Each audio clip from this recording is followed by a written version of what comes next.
All right.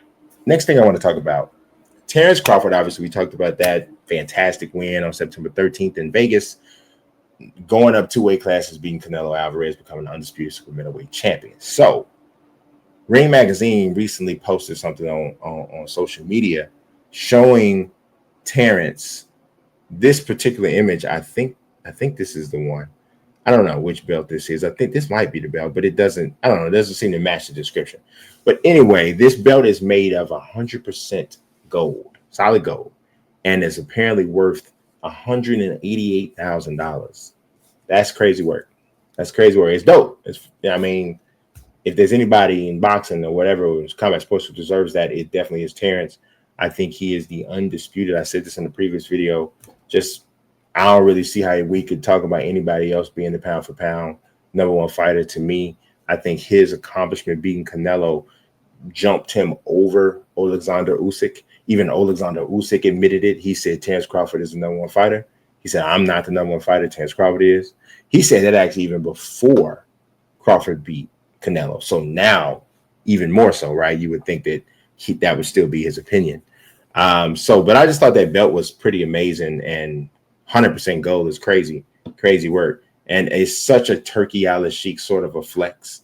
These are like, you play ball with us, you work with the company, you work with this organization, this movement that they have going on in combat sports.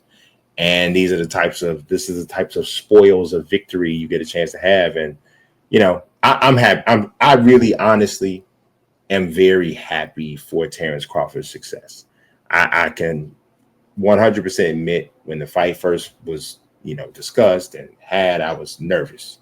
I was thinking like, man, I don't know. I don't know. That seems like a lot of weight. But the closer we started to get to the fight, and I'm looking at Terence and I'm looking at the way he's handling the bulk up, and I'm like, no, I think he's doing all right. And then the other thing I had mentioned to someone was that Terence is at a place in his career and his life where he can afford to have, financially I'm talking about, and the resources to hire the people, the nutritionists to help that he's on bulk up the right way. He had time to do it healthily, so it wasn't a bloat up to that way. He had time to work and train his body and to be essentially closer to what his walk around weight is anyway. And so everything was the right way. And I understand beyond the fact that he has amazing belief in himself, but I also even understand even more why he was so confident that he would handle Canelo. And that's exactly what he did. And he did exactly what he said he was going to do. And it was just awesome to see, to be honest.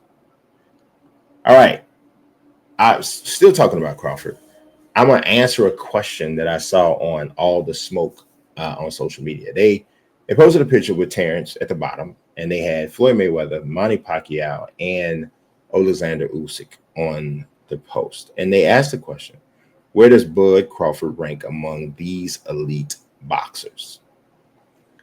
And normally I just kind of bypass these kinds of things because it's just like, whatever. But this one kind of caught me, and I knew I was going to be talking today on camera. So I said, you know what? I'm going to make this a part of the show. And I have been doing some stuff where I'm doing Q&A and answering questions. So I urge you all to send questions in the comment section of this video on X. Shoot me the questions. I will go ahead and answer them, if possible, in like here on a video. And, sometimes it turns into a breakout video. But going back to the question that All the Smoke asked, I would still put Floyd hesitantly, and I never would have been hesitant about this before, but I still would probably put Floyd #1 of this group. And I don't know.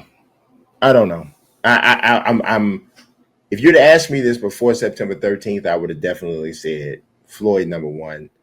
I would have put Terence #2 even before the Canelo win. But I don't know. I'm wondering now though, and you guys are literally watching me go through this in my head right now. I might put Terence #1. And I'm going to tell you the reason, the difference, right?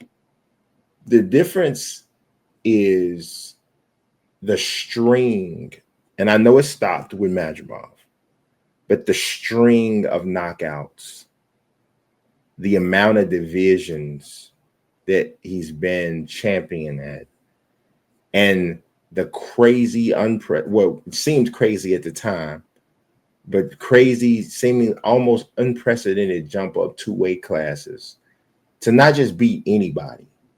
And so I'm going to say something. I'm not taking anything away from Roy Jones when I say this, because if Roy was on this thing, everything might be a little bit different. But I'm not taking anything away from Roy Jones when I say this. But when Roy came up to fight at heavyweight and win the world title, he beat Jan Ruiz. Okay. And what Ruiz was essentially the absolute perfect heavyweight for someone like Roy Jones to be coming up to fight, because Ruiz was not a real heavyweight himself. He was a very undersized heavyweight who had success because of his awkwardness and speed. And so essentially he wasn't very much bigger than Roy. He didn't have a big punch, any of that. While Canelo is not a natural super middleweight, he's a smaller guy, probably best at 160. He was more of a 168 guy than Jan Ruiz was, and just a better fighter than Jan Ruiz was. So, and Crawford jumped more divisions than, well, not really, because Roy skipped cruiserweight to go to heavyweight. So they came up similar, right? But I still feel that because of the quality of competition, what Terence Crawford did on September 13th was significant enough for me to put him ahead of Floyd Mayweather. And I am literally saying that to y'all this first time I'm saying that. I believe that. I think that in conjunction with everything else that he did has done, I would put him ahead of Floyd. I would put him ahead of Floyd. So for me, Terence would be number 1. Mayweather would be number 2. And I would put Pacquiao number 3. But it's a little bit hesitant because undefeated is undefeated. And Usyk has not been, and it's not like Usyk's been fighting trashy guys. Usyk has fought everybody there is there. But Pacquiao is taking some L's. He's taking some nasty L's. But I think that I still would put him, all things considered, 3rd, and I'd put Usyk 4th. You can't really go wrong. These are 4 of the greatest fighters of all time, just quite honestly. But that would be my order for answering all the smoke question. It'd be Crawford, Mayweather, Pacquiao, Usyk.